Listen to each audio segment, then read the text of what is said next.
اس کا جو سسرالی معاشرہ ہے جس میں آنے والی لڑکی مظلوم ترین شخصیت بن جاتی ہے، یہ کس ترازو میں رکھو گے کہ سسر کا ظلم الگ، ساس کا الگ، خامند کی بہنوں کا الگ، بھائیوں کا الگ، اس کی ذلت الگ، یہ کس ترازو میں رکھو گے؟ جو ہر گھر میں بچیوں کی فریادیں ہیں،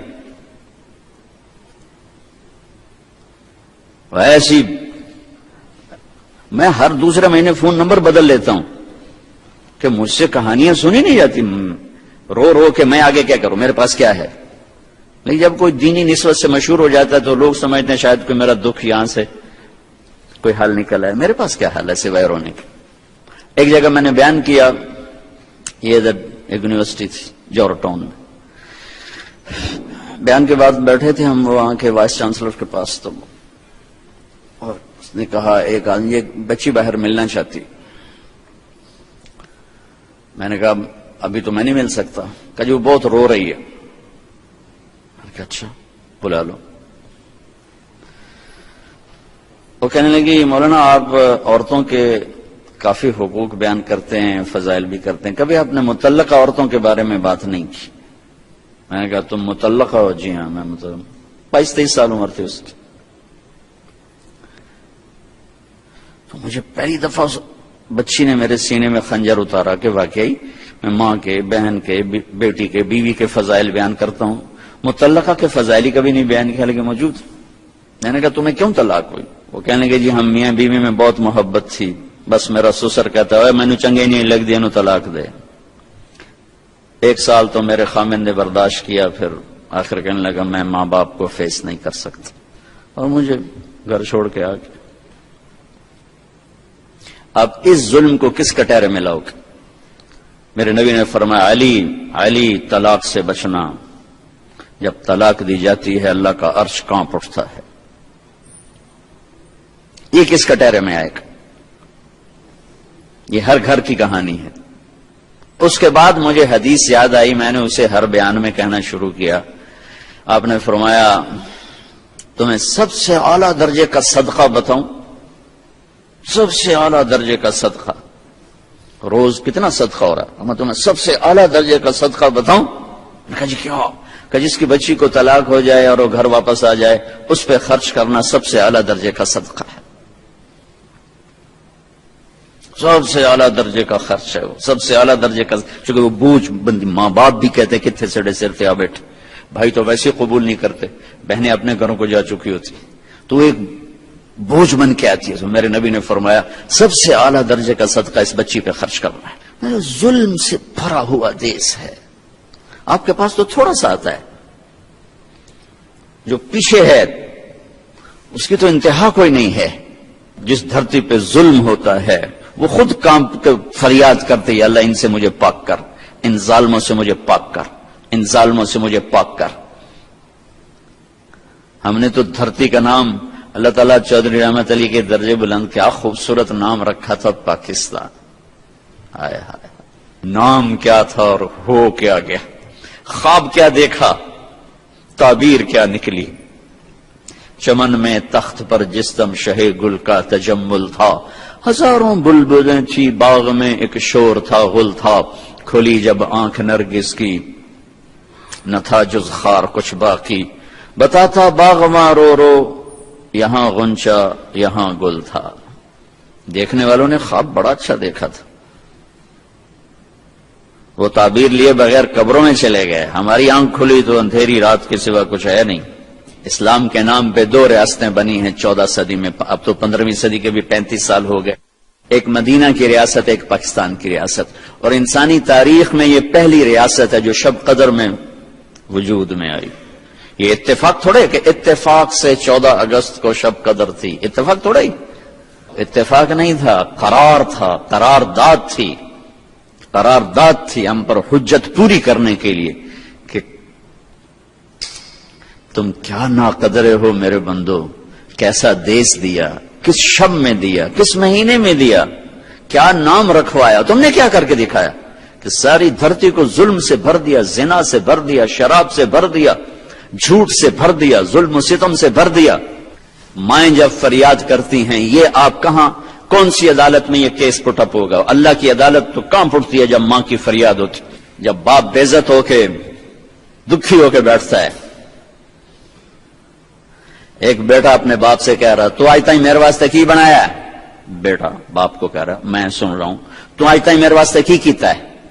اور آگے دکھی باپ، اچھا میرا پتر، اچھا میرا پتر، جس درد سے وہ کہہ رہا تھا اچھا میرا پتر، اوف اوف اوف اوف، تمہارے ادھر کوئی کیس نہیں، لیکن اللہ کی عدالت میں بہت بڑا کیس بن چکا ہے یہ، اچھا میرا پتر۔ میرے نبی سے پوچھا گیا یا رسول اللہ قیامت کب آئے گی؟ آپ نے فرمایا اللہ کو پتہ کب آئے گی، کہ کوئی نشانی تو بتا دے، کہ جب ماؤں کو ذلیل کیا جائے گا قیامت آ جائے گی۔ کون سی عدالت میں یہ کیس آئے گا؟ ایک صحابی علقمہ رضی اللہ تعالیٰ عنہ، ان کی بیگم نے پیغام بھیجا کہ میرے خاوند موت سکرات میں ہیں، کلمہ نہیں پڑھا جا رہا۔ صحابی کلن وعد اللہ الحسنى، کائنات کی واحد جماعت 1.25 لاکھ انسانوں کی جن کے لیے اللہ کی گواہی، میرے نبی میرا وعدہ ہے تیرا ہر صحابی جنت میں جائے گا۔ یہ اس آدمی کی بات کر رہا ہوں۔ آپ تیزی سے تشریف لے کے کہ بیٹا قل لا الہ، کہلوانے والے نبی، کہنے والا صحابی، بیٹا قل لا الہ الا اللہ، کہو لا الہ الا اللہ۔ کہ یا رسول اللہ نہیں کہا جاتا، بات ہو رہی ہے، کلمہ نہیں پڑھا جی، نہیں کہا جا رہا، نہیں آ رہا زبان۔ آپ نے فوراً فرمایا والدین میں کون زندہ ہے؟ کہ جی ماں زندہ ہے۔ فرمایا ناراض ہے؟ کہ جی ناراض ہے۔ کہ بلاؤ۔ ماں آ گئی۔ آپ نے کہا ام علقمہ اپنے بیٹے سے ناراض ہو؟ کہ جی ناراض ہو۔ کیا ناراضگی؟ کہ جی مجھے دین کا کوئی گلہ نہیں، بہت نیک بچہ ہے، راتوں کا تہجد گزار ہے، دن کا روزے دار ہے، رات کا شب بیدار ہے، بس میرے ساتھ بدتمیزی سے بولتا ہے، مجھے یہ گلہ ہے، جب بولتا ہے سخت لہجے میں بولتا ہے، میرا دل کاٹ دیا ہے۔ آپ نے کہا معاف کرو گی؟ کہ نہیں کروں گی۔ آپ نے کہا میں آگ میں ڈالوں پھر معاف کرو گی؟ کہ جی کروں گی۔ یا یوں آتا ہے کہ آپ نے کہا بلال لکڑی اکٹھی کرو اور علقمہ کو آگ میں ڈال دو، کہنے کہ آپ آگ میں ڈالیں گے؟ یا رسول اللہ آپ آگ میں ڈالیں گے؟ ہاں، تو معاف نہیں کرے گی تو اسے اللہ آگ میں ڈالے گا، تو میں آگ میں ڈالتا ہوں کہ اس کی کچھ آگے آسانی ہو جائے، تو نہیں میں یہ برداشت نہیں کرتی، میں معاف کرتی ہوں۔ یا یوں فرمایا کہ دیکھو اگر تم نے معاف نہ کیا تو پھر اللہ اسے آگ میں ڈال دے گا، یہ برداشت کرو گی؟ کہ نہیں یہ تو نہیں کرتی، کہ اسے معاف کرو۔ اچھا یا رسول اللہ میں نے معاف کیا۔ تو آپ نے کہا علقمہ کہو لا الہ الا اللہ، ان کا جی لا الہ الا اللہ محمد رسول اللہ، اور ساتھی جان نکل گئی۔ پھر آپ نے ان کا جنازہ پڑھایا، ان کے دفن میں شریک ہوئے، اور وہاں ان کی قبر پہ کھڑے ہو کے اعلان فرمایا جس نے ماں باپ کو دکھ دیا اس پہ اللہ کی لعنت، اس پہ فرشتوں کی لعنت، اس پہ زمین آسمان کی لعنت، نہ ان کی نماز قبول ہے، نہ روزہ قبول ہے، نہ صدقہ۔ کما انت اہلہ فصلی علی محمد کما انت اہلہ وفعل بنا ما انت اہلہ انک اہل التقوی واہل المغفرہ یا ربنا یا غایت رغبتنا یا مالکنا یا خالقنا یا احد الصمد الذي لم يلد ولم يولد ولم يكن له كفوا احد یا احد الصمد الذي لم يتخذ صاحبة ولا ولد یا احد الصمد الذي له ملك السماوات والارض يحيي ويميت وهو على كل شيء قدير ربنا آتنا في الدنيا حسنة وفي الآخرة حسنة وقنا عذاب النار اللهم لك الحمد كما أنت أهله فصل على محمد كما أنت أهله وفعل بنا ما أنت أهله إنك أهل التقوى وأهل المغفرة۔ اے وہ ذات جس کا نام رحیم ہے اور رحمان ہے، اے وہ رب جس نے قرآن شروع کیا تو الرحمن سے اپنا تعارف کروایا، الرحیم سے اپنا تعارف کروایا، جس نے بسم اللہ کو اتارا تو اپنے عظیم نام کے ساتھ الرحمن الرحیم کی صفت کو جوڑا۔ اے وہ رب، اے وہ شہنشاہ اعظم جسے زوال نہیں، جو باقی ہے، جو قائم ہے، جو ابدی ہے، جو سرمدی ہے، یا اللہ اے وہ رب جو نیند سے پاک، اونگ سے پاک ہے، کہ جب تو نے قرآن کی پہلی سورت کو شروع فرمایا تو تو نے رب العالمین سے اپنا تعارف کروایا، پالنے والا بھی مہربان ہوتا ہے، پھر تو نے اگلا تعارف کروایا تو الرحمن سے کروایا، الرحیم سے کروایا، تو نے پورے قرآن پر رحمان اور رحیم کی چھاپ لگا دی، مہر لگا دی، تو نے پورے قرآن میں رب ہونے کی مہر لگا دی. تو نے قرآن شروع کیا تو رب العالمین سے, تو نے قرآن ختم کیا تو قل اعوذ برب الفلق پہ اور قل اعوذ برب الناس پہ. پالنے والا تو مہربانی ہوتا ہے. ہماری مائیں ہمیں پالنے والی ہیں. تیرے نبی نے بھی ماں کو ربتن کا لفظ دیا ہے, ان تلد الامۃ ربتہا. تیرے محبوب نے بھی پالنے والے کو, پالنے والی ماں کو ربتن کا لفظ دیا ہے. اور تو نے بھی میرے مولا اپنی محبت کو ماں پالنے والی سے تشبیہ دی ہے کہ تو ماؤں سے کروڑوں گنا زیادہ پیار کرتا ہے. اے میرے کریم اللہ, ہم تیرے بندے, یا اللہ یا اللہ تجھے تو کافر سے بھی پیار ہے, جبھی تو نے نبی بھیجے, جبھی تو نے رسول بھیجے. انہوں نے تیرے نبیوں کو قتل کیا, شہید کیا, پھر بھی تو نبی بھیجتا رہا. 950 سال نوح علیہ السلام پتھر کھاتے رہے, لیکن تو انہیں حکم دیتا رہا میرے ان بندوں کو جہنم سے بچا. اگر تجھے اپنے بندوں سے پیار نہ ہوتا تو 950 سال اپنے نوح نبی کو کیوں تھکا تھا؟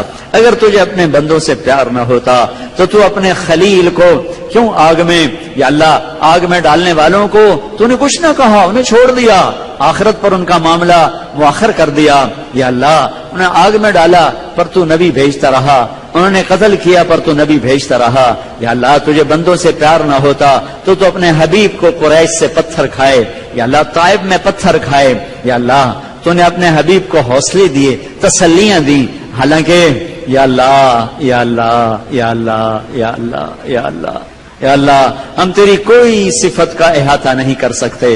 ہم تیری اس رحمت کے طفیل, اس رحمانیت کے طفیل ہاتھ اٹھا رہے ہیں. یہ میرے چھوٹے سے قصبے کا سب سے بڑا مجمع, چھوٹے چھوٹے بچے لے کے مائیں آئی بیٹھی ہیں, بوڑھے لوگ اپنے بچوں کو لے کے آئے بیٹھے ہیں, سخت گرمی میں باہر دھوپ میں ہاتھ اٹھائے بیٹھے ہیں, تیری منت کرنے آئے ہیں میرے مولا. کہ جیسے چھوٹا بچہ رو رو کے تھک کے کہتا ہے ماں جی میں تھک گیا ہوں, میری بات اب مان لے. اے کریم اللہ, اے میرے مہربان اللہ, تیرے حبیب کی امت رو رو کے تھک گئے ہیں, رو رو کے تھک گئے ہیں. ان کے معصوم بلک بلک گئے میرے مولا, کوئی آنسو پوچھنے والا کوئی نہیں.